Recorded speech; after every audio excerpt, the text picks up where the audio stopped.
Hi, hi Mark, I'm Lillian, and this week I'm going to read some news for you, and it's on the ABC News.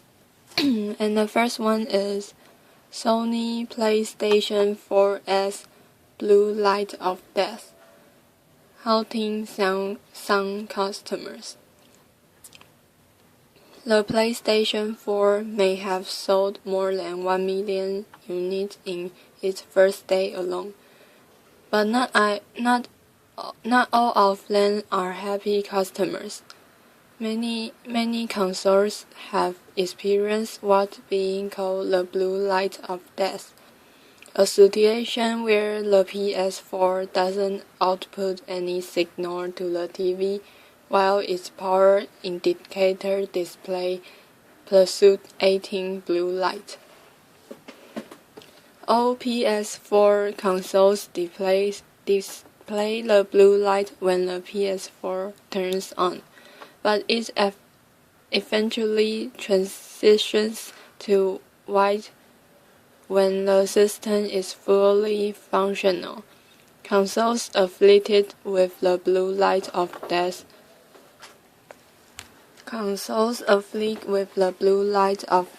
never get past the blue light, turning the system into a $400 paperweight.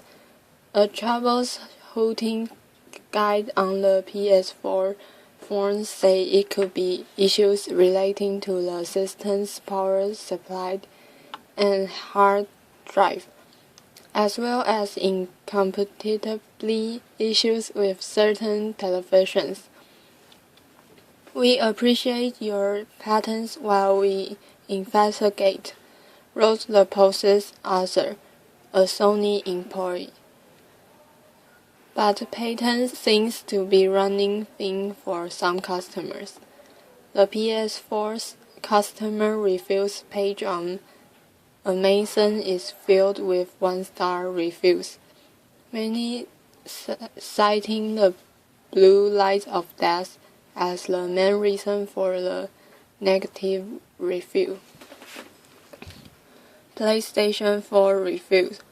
Sony takes a strong shot in consoles battle. The number of affected PS4 is less than 1%. Is less than 1%, which represents a very small percentage of total units shipped to date and is within the expected range for a new product introduction, say Sony in a statement. However, they are helping those who have been affected by the blue light of death. We understand the frustration of customers that have had a problem and are working with them and our retail partners to help troubleshoot issues and ensure affected units are exchanged. We understand the frustration of customers that have had ABC News first reviewed units of the PS4 also experienced the blue light of death and was quickly replaced. The new PS4 has not experienced any hardware problems. The PS4 isn't the only video game console suffering from dead on arrival issues. Microsoft's Xbox 360 had a similar problem with a similar name, the Red Ring of Death. The Xbox 360's problems were sufficient enough to extend a console's warranty to 3 years, costing the company more than $1 billion. And the first news is over. And the next one, the title is BlackBerry Peugeot Design P9982, a $2,350 version of an unsuccessful phone. When you are having a hard time selling your latest phones for even just $150 a pop, the best answer is to create a higher-end version that costs north of $2,000. Okay, maybe that doesn't sound like the best answer, but that hasn't stopped BlackBerry from announcing its latest BlackBerry $2,350 P9982 with Peugeot design. Like some of the previous Peugeot design BlackBerry handsets, the P9982 is just a rebadged version of a current phone. In this case, the companies have taken the BlackBerry C10, which was released in May, and redesigned it with high-quality materials. The back of the phone is clad in genuine leather, and the phone has stainless steel accents. It will be available starting on November 21st through the Peugeot Design online store and exclusively at Harrods in London. The hardware might be stellar, but that wasn't the biggest complaint about the new BlackBerries. Instead, reviewers present companies include knock the BlackBerry 10 software for not being as robust as Google's Android or Apple's iOS operating systems, and that's ultimately what has been the root cause of the company's recent struggles. 388 shares of BBRY or $2,300 for a BlackBerry C10. In September, the company reported a $1 billion loss and announced plans to slash jobs by 40%.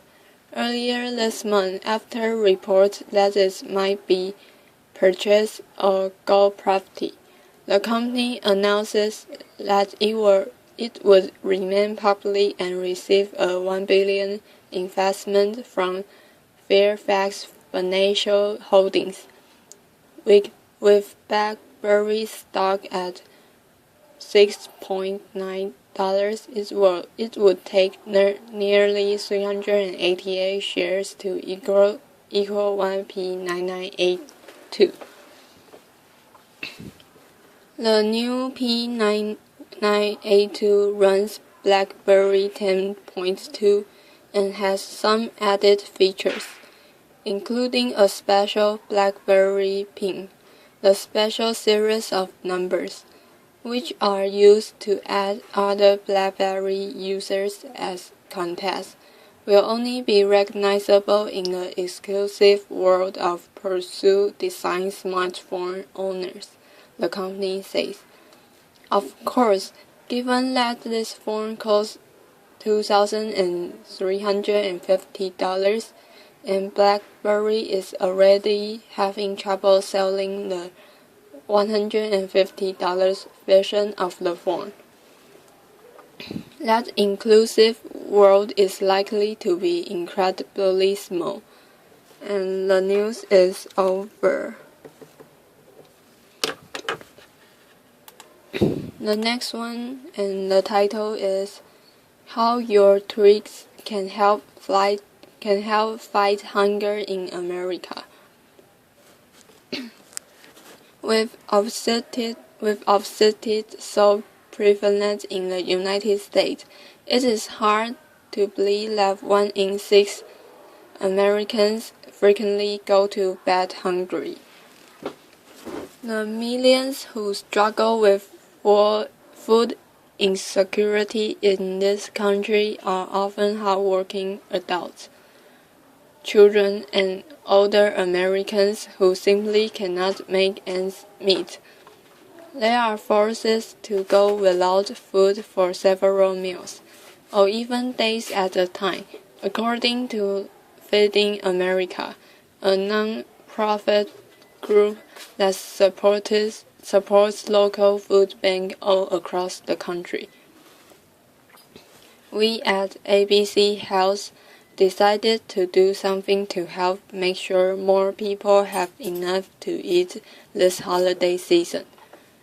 We are turning today's health tweet chat into a tweetathon to benefit Feeding America and more than 160 local food banks. For every single tweet that goes out during our hour-long chat under the hashtag ABCDRBChat, Disney ABC will donate $1 up to $10,000 to Feeding America. This is just one small part of Disney ABC's season of service, and our goal of providing 40 million pounds of produce to those in need. It doesn't stop there. When you donate to Feeding America during the month of November at www.feedingamerica.org/ABC, Disney will match you give dollar for dollar up to $250,000. But for today, we are asking you to help us make social media socially conscious by joining ABC Chef Health and medical correspondent Dr. Richard Beeser and the rest of the ABC Health team for our tweets. You will be lending your tweets so that others can eat as you learn the facts about fighting hunger in America, as well as what else you can do to help close the meal gap. Not Twitter savvy? It is easier than you think. The video takes you step by step through the process of joining one of our tweet chats. During the chat, you can also follow along on the live blog below to comment on the chat and get more facts about hunger in America. Mobile users, use this link for the live blog. And this news is over. And the next one, the title is 4 Dead, Others Missing in 3 Mexican Plane Crashes. 3 small planes flying in or headed to Mexico have crashed in 2 days, leaving at least 4 dead. A Mexican registered Cessna 150 crashes Tuesday afternoon shortly after takeoff from Mina International Airport in the Gulf Coast city of Tampico in northern Tamaulipas state. The pilot and the passenger were killed, authorities said. Later in the day, a Learjet that left the airport in Fort Lauderdale, Florida for Cozumel, Mexico, plunged into the Atlantic with 4 people aboard, a U.S. official said. The Learjet, certified with a Mexican registration, went down about 3 miles, 4.8 kilometers northeast of Fort Lauderdale Hollywood International Airport and ended up in waters about a mile, 1 kilometers offshore. Federal Aviation Administration spokeswoman Kathleen Bergen said in an email. The Coast Guard said in a news release that it had dispatched search and rescue crews aboard 2 vessels, along with a helicopter crew from Coast Guard Air Station Miami. There was no immediate aid word from the FAA or Coast Guard on the fate of those aboard. On Monday, the pilot and a passenger were killed in the crash of a small plane in the Gulf Coast state of the Fernandez. The Sulphur Aviation Office said the Mexican registered plane took off from the northern state of Newfoundland and crashed in the mountains of Fernandez, just short of its intended destination, the Fernandez state capital of Jalapa. And this news is over. And the next one is called Apple in talks to buy company that help make Microsoft's CleanNet. Motion tracking on your MacBook. It might be possible if a deal between Apple and the company PrimeSense goes through, according to the tech news website All Things D. Apple is looking to acquire PrimeSense, a company that manufactures chips and sensors that can see in 3 dimensions. The new technology could be incorporated in the future Apple device, allowing for the same type of gesture control that was seen in Microsoft's Kinect. Carl Howard, Vice President of Consumer Research at the Yankee Group, say that Apple does have some 3D sensor technology right now, but that it could improve upon. FaceTime can recognize what is in the background and what is in the foreground, he told ABC News. But this is a very primitive form of 3D vision. Howe predicts that if Apple starts adopting PrimeSense's technology, it will go to its bigger device before it hits iPhone and iPads. You are most comfortable gesturing with your hands, and those are hard to see on mobile device, he said. It could definitely be done, but it's more likely to be seen in Apple TV or on Apple computers.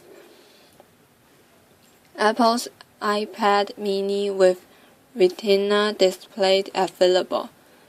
Through PrimeSense helped shape the original Kinect for the Xbox 360, it does not appear that its technology was used for the new Xbox One, available to customers this Friday.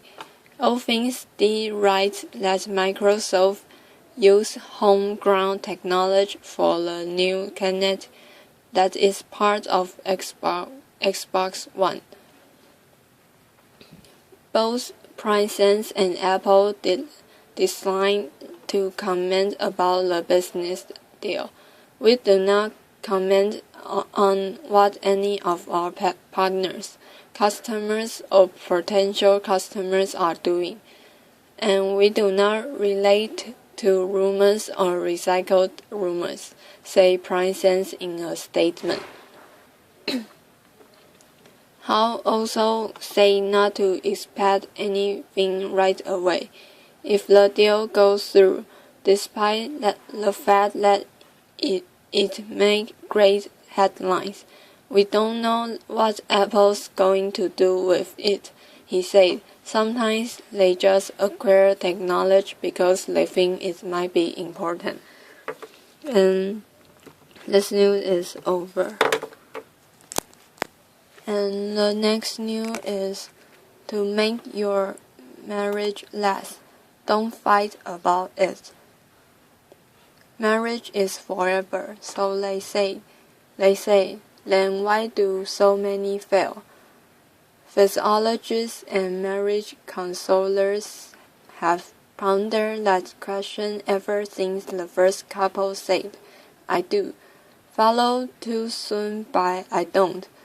There are obviously many reasons, but several research projects that have followed couples who have managed to stay married over decades are reaching similar conclusions. Broadly speaking, they have found that there is too much conflict between the partners, and there are several reasons why it's so hard for two people who presumably love each other to stop fighting. Instead, disagreements fester, leaving open wounds in a relationship, which eventually dies. A new study from the University of California at Berkeley and Northwestern University in Princeton 3 finds that it's the wife who plays the terribly important role of calming down a conflict before it gets out of control. When it comes to manage negative emotion during conflict, wives really matter.